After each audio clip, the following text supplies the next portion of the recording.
Are you looking for advice on how to structure your week leading up to the Melbourne Marathon? Then this could be the video for you. Stay tuned for our part 2 of the video series, Road to Melbourne Marathon.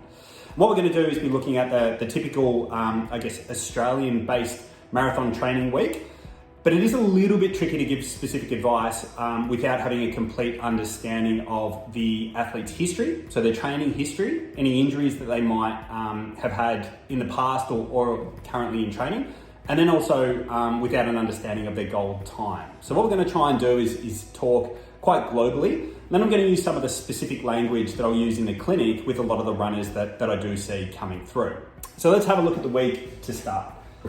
Got the days of the week across the top here.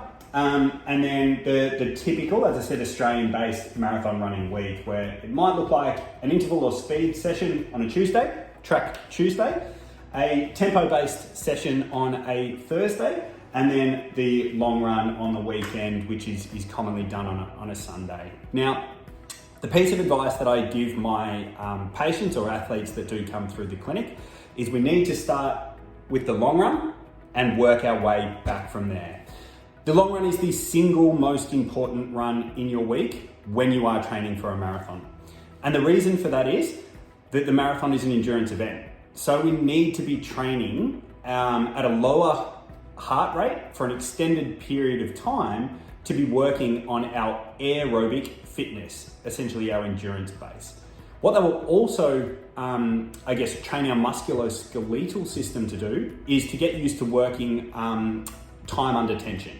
So effectively being on our feet for extended periods or longer duration, which helps build out our weekly mileage, which is really the foundation of any good marathon training program that's going to prepare you for the back end of the marathon. So effectively from that 30 to 32 kilometer mark when the going gets tough. Now, some of the advice that I give patients that are coming into the clinic, keep in mind that most of those people will be carrying a niggle or an injury that has led them to coming in to up and running podiatry in the first place. And quite often what we see is an overemphasis on either the speed or the tempo component of the running week.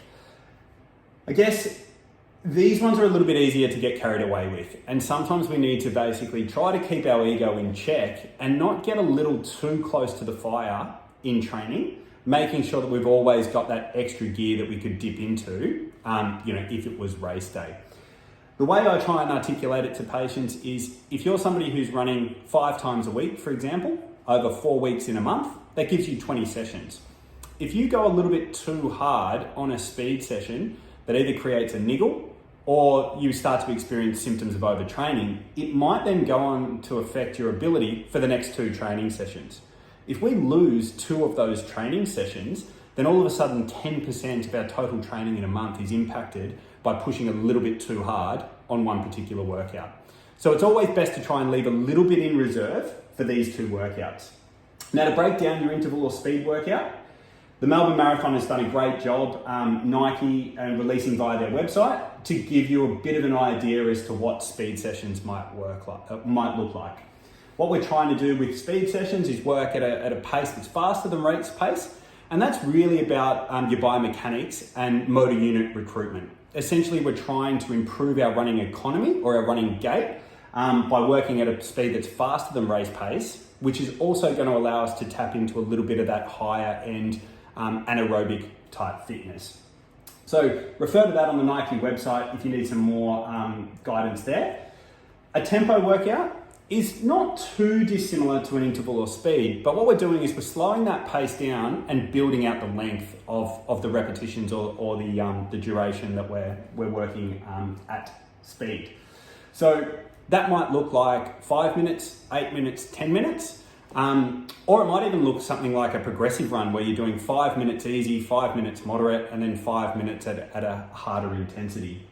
Now, typically that'll be followed by a period of active recovery. So it might be a slow jog for 90 seconds to 2 minutes, or it might even be something called a float, which is basically just slowing down from, your on or your workout pace, maybe 20, 30 seconds a kilometer, just to reduce that impact on the musculoskeletal system, lower that heart rate a little bit before then ramping up for the next extended period of intensity. So I guess to summarize, please don't underestimate the importance of your long run. If you are a beginner runner, this is where we need to be focusing.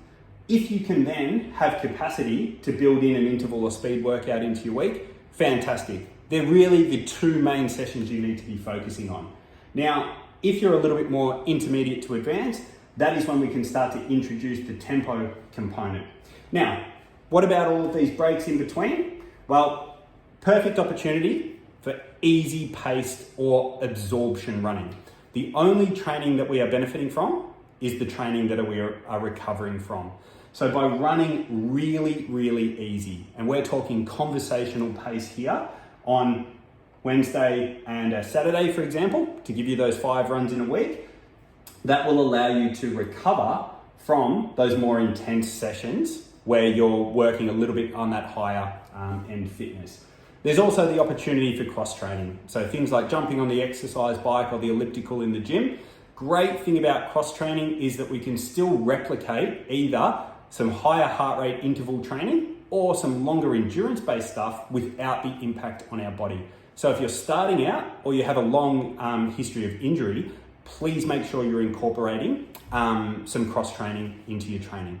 Hopefully that gives you a little bit of an idea as to how we look to structure the weeks of our athletes that come through the clinic here. And hopefully that gives you some advice leading into your own specific race day.